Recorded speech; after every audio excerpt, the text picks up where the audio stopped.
We found Buddha on Mars. This is SkyWatchTV for Tuesday, October 20th, 2015. I'm Derek Gilbert. The meme continues. Life began in outer space and was seeded here on planet Earth.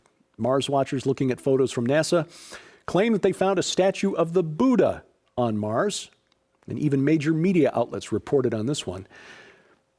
Now, you don't see it yet? Okay, well, let's try this one. It's in the circled area. How about now? No? All right, let's try this computer-enhanced version. Well, you can see that imaginations are running wild on this one. The belief by those who see the statue there is that not only does this prove the existence of extraterrestrials on Mars, but more than likely our religions here on Earth came from the stars as well. This is nothing more than pareidolia, the tendency of the human mind to see patterns where they don't exist. But the media continues to spread the meme, the belief that life began out there and was seeded here.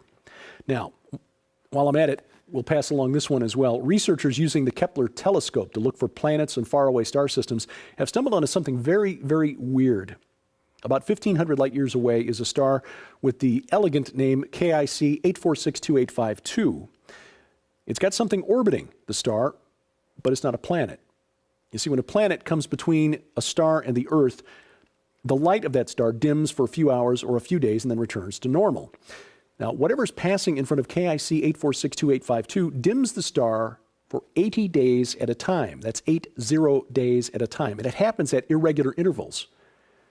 It's blocking up to 20% of the light from the star, which even a planet the size of Jupiter wouldn't do. Researchers have ruled out dust and rocks. They say the light spectrum is wrong. They've checked out the telescope. The Kepler telescope is operating perfectly, so you can rule out a malfunction. So what is it? Well, one of the theories that's being considered is the possibility that this is a massive structure of artificial origin. Possibly something that scientists call a Dyson sphere. There's a theory that an old civilization might be so hungry for power that they find the need to harvest all of the output of its star.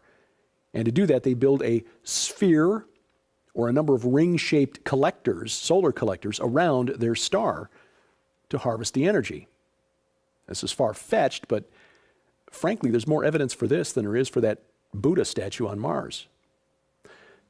Now, having said that, please remember this. Regardless of what we find out there, it does not change your status or mine as beings created in the image of God here on earth, his imagers, his moral agents here on earth. More importantly, it doesn't change the gospel that Christ died for our sins in accordance with the Scriptures, was buried, rose again on the third day in accordance with the Scriptures. That doesn't change, no matter what is out there. Also, please remember that there's an awful lot we don't know about what's in space. And there's an awful lot of space between Earth and KIC 8462852. Now, on to down to more down-to-earth matters. Is it possible that the conflict in Syria that has now displaced something like 4.5 million people is actually all about natural gas? This is a complicated story. This could take a couple of hours to really spin out and document thoroughly, but I'm going to try to boil this down into just a few minutes. So far, I've not heard a good explanation for why the American government is so bent on removing Bashar al-Assad from power. But thanks to some investigative journalists and release of documents by WikiLeaks, we've got some insight that might shed some light on this situation. The U.S. has been trying to get rid of Bashar al-Assad since at least 2006. And if you believe retired U.S. General and former presidential candidate Wesley Clark, that's been in the works since 2001. In fact, even before 9/11. Now, things kicked into high gear in 2009. Bashar Assad apparently turned down a deal from the nation of Qatar to run a natural gas pipeline from the natural gas fields on the west side of the Persian Gulf through Qatar, Saudi Arabia, Jordan, Syria, and then on to Europe through Turkey. I should point out that Qatar owns the world's largest natural gas field and is the largest exporter of liquid natural gas in the world. It's the source of their wealth. Now, Assad wasn't interested because his ally, Russia, currently is the major supplier of natural gas to Western Europe. It gets cold in Northern Europe in the wintertime. They need a lot of Russian natural gas. This gives Russia and Vladimir Putin a lot of clout with Europe because he can turn off the pipelines and freeze out the Europeans who aren't cooperating with him. So, because Assad is dependent on Russian aid and military support for years, he instead signed a memorandum of understanding with the governments of Iraq, which, by the way, we put into power, and Iran to run natural gas from the east side of the Persian Gulf, where Iran shares this natural gas field with Qatar, through Iraq and Syria, and then on to Europe, bypassing Turkey. Now, it appears, based on information released by WikiLeaks, that the CIA was involved in stirring up protests in Syria beginning in 2011, not that long after Assad signed this memorandum of understanding with Iraq and Iran for this Islamic pipeline. We know from Defense Intelligence Agency documents obtained through the Freedom of Information Act by Judicial Watch that the State Department was funneling weapons from Libya, the former military in Libya after the fall of Muammar Gaddafi, with our help, to rebels in Syria, the rebels that we now know as the Islamic State. Is this all a power play to put a government in Damascus that is open to the idea of running this natural gas pipeline from Qatar to Europe through Turkey? Again, Syria being the only country in that chain not allied with the United States at this point, which, by the way, would also serve to weaken Russia's political and economic hold over Europe. I can't say with 100% certainty that that is absolutely correct, but it makes more sense than believing we want Assad out of power because of his civil rights abuses.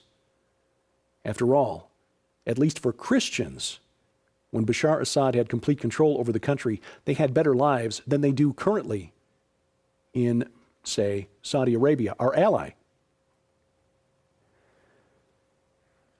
Currently in Syria and Iraq, nations where we have been supporting the unrest, for the first time in nearly 2,000 years, many parts of those nations now have no Christians at all.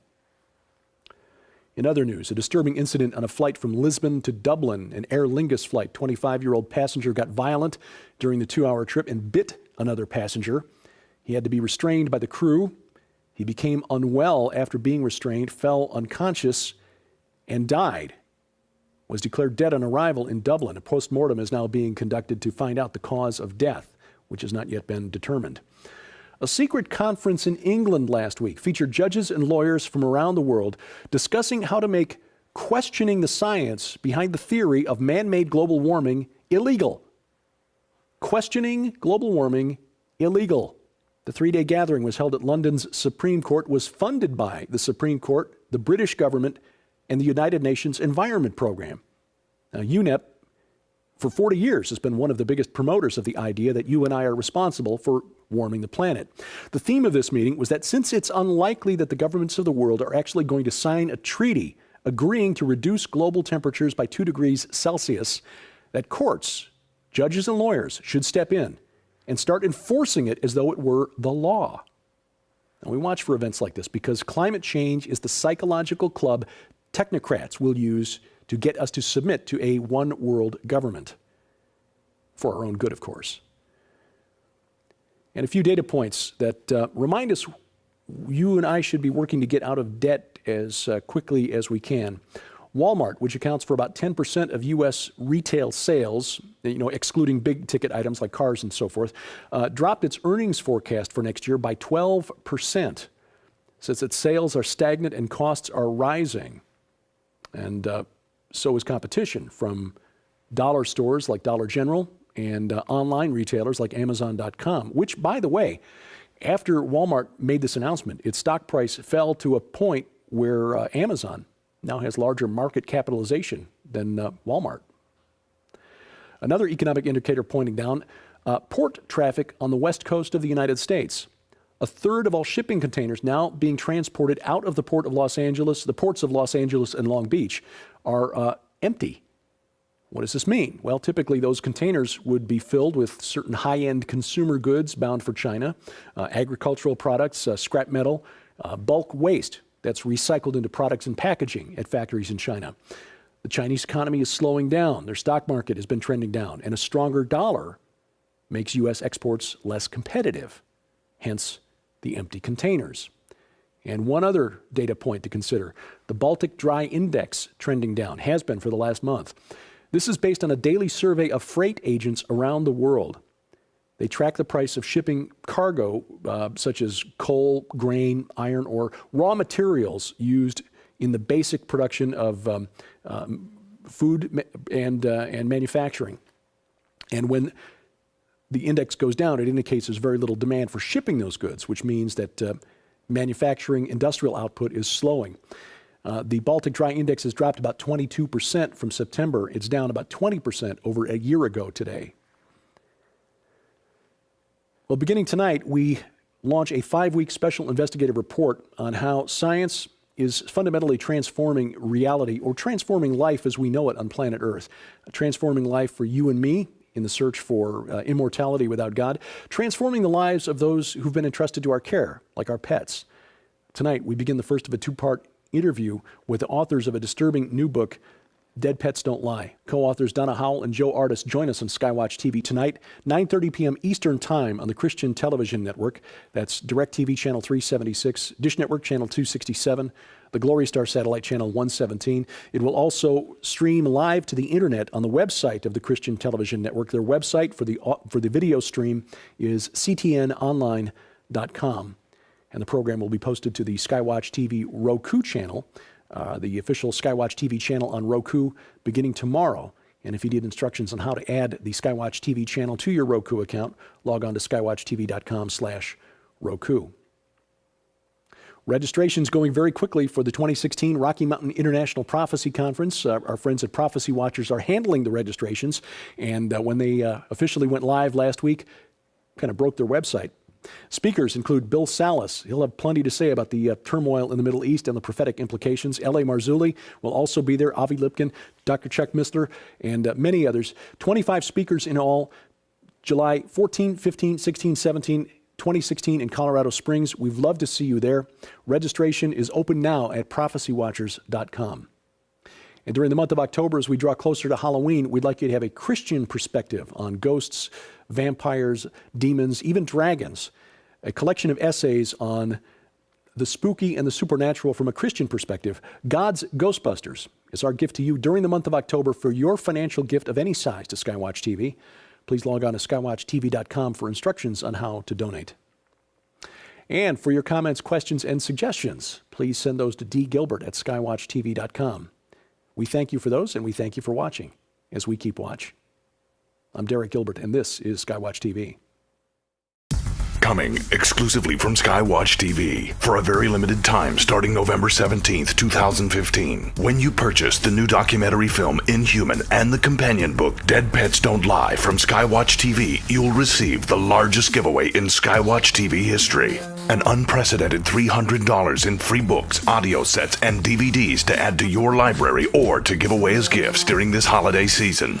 Included in this limited time giveaway are never before offered free audio sets. Over 30 hours of the most sought after interviews in history with global experts combined on a special 2-disc volume set discussing the unfolding genetic Armageddon now underway and what you need to know to survive the future. Featuring Something Transhumanism This Way Comes, The Coming Replacement Humans, The Days of Noah, The Coming Zombie Apocalypse, Conspiracy Theory, Psychotronic Warfare. Also, for a very limited time, in addition to the never-before offered free best-selling audio sets, if you order before this special offer expires, you'll also receive the multi-part SkyWatch TV special investigative report on Inhuman the documentary and Dead Pets Don't Lie, the award-winning book Forbidden Gates, Pandemonium's Engine, the best-selling DVD by dog behavior expert Joe Artis, The Natural Dog Training Method. The breakthrough book for pet enthusiasts everywhere, Do Our Pets Go to Heaven? 2 additional mystery books with a $40 value. And if you're one of the first 3,000 customers to place your order during this limited time offer, you will also receive, absolutely free, the groundbreaking WorldNet daily film, The Last Pope, featuring Tom Horn. Place your order beginning November 17th, 2015. Altogether, the never-before offered free 6 full audio series on a 2-disc volume set plus the 5 free books and 2 additional DVDs total an astounding $300 giveaway to add to your library or to give away as gifts during this holiday season. So it's urgent that beginning November 17th, 2015, you order the new documentary film Inhuman and the companion book Dead Pets Don't Lie for only $39.95 to also receive the largest giveaway in SkyWatch TV history. But please understand this offer will end without notification and is on a first-come, first-served basis starting November 17th. So be sure to visit SkyWatchTV.com to follow the countdown to the greatest giveaway in SkyWatch TV history. Order the new documentary film Inhuman and the companion book Dead Pets Don't Lie for only $39.95 to also receive the largest giveaway in SkyWatch TV history.